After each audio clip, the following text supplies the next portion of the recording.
Hi Aaron, this is Mike Stoliker. I'm back at the computer, changed positions so you don't have to listen to the sound of heating system running constantly or a washer and dryer going. And as you can see, I've got the computer on and the sound is much improved.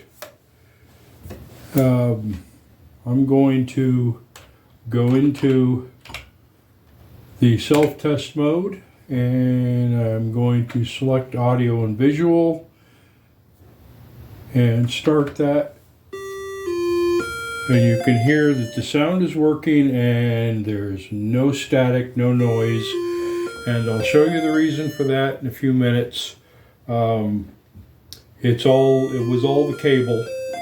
And not that there's a problem with the cable, but that I did not have it hooked up correctly.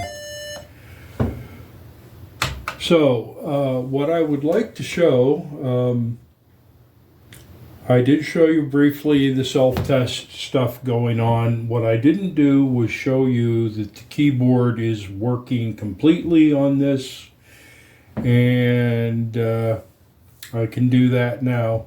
Now with the self-test, you could hit the option or select to go from one test to the next. Press start to run the test, and here's the keyboard test. Across the top of the screen there are a set of odd keys. Those represent the option, select, and start buttons. I think help is on there as well, but help returns back to the menu, so probably not the best thing to hit. So what I could do is just go down each row of keys and show you that each one works properly. The break key, unfortunately, is not represented on the screen, but for all the other keys, you can just march right down the line of keys and check that they work. The control key doesn't show anything unless you use it with another key. And these are the 4 arrow keys for controlling cursor movement across the screen.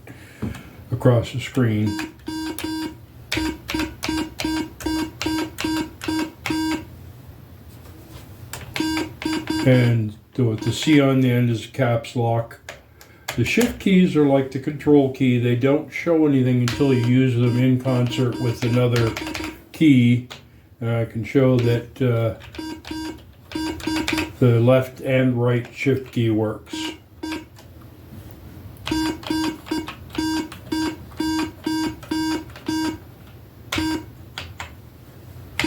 And that A key at the top is the Atari inverse color key. And there's the space bar. Now the ones at the top that say 1, 2, 3, and 4 are those are function keys for the Atari 1200. I guess they use the same test routines in both computers and all the XL computers.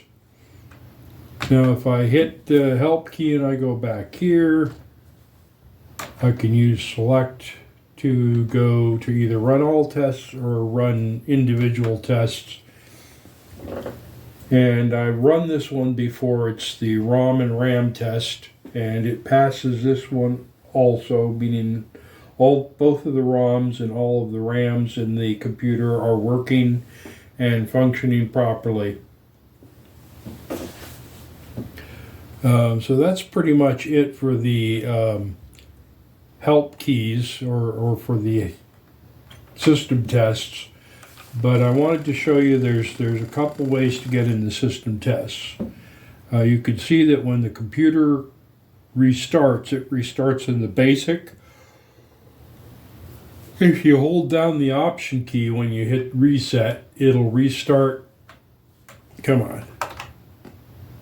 I guess I have to do more than reset it. You have to actually restart it. So if you do a shutdown and then hold the option key when you start it, it bypasses basic and goes directly into the self-test.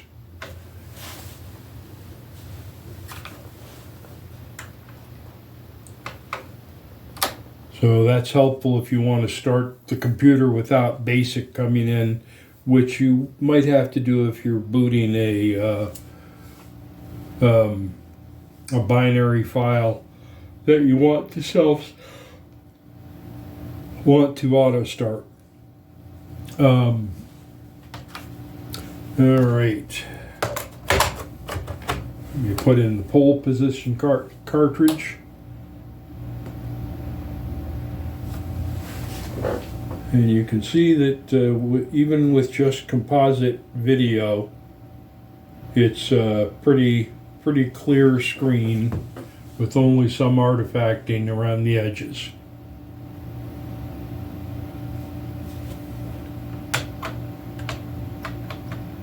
In pole position, the option key lets you switch between various racetracks and practice runs.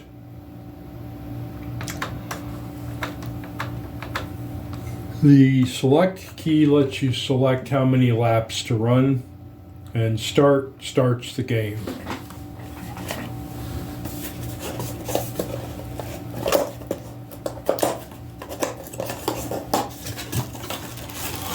I'm going to have to get some other equipment from up downstairs and bring it up here to do testing and so forth, but just to do a quick test where I can actually be hands off the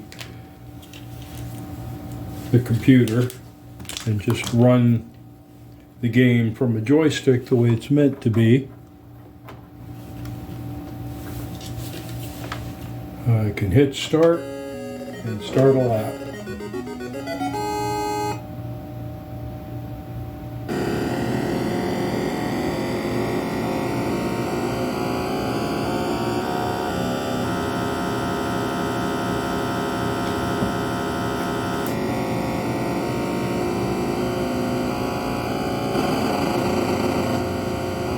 And I'll try to stay on the road.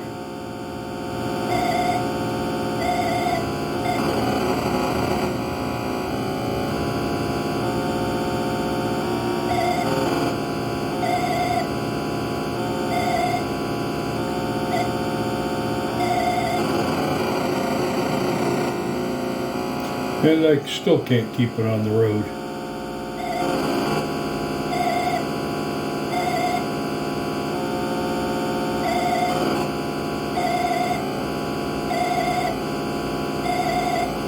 But this is practice mode where you can drive without other cars on the track getting in your way.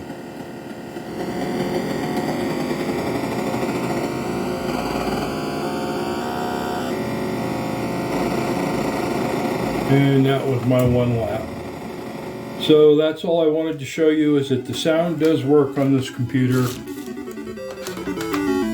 There is no problem with the sound.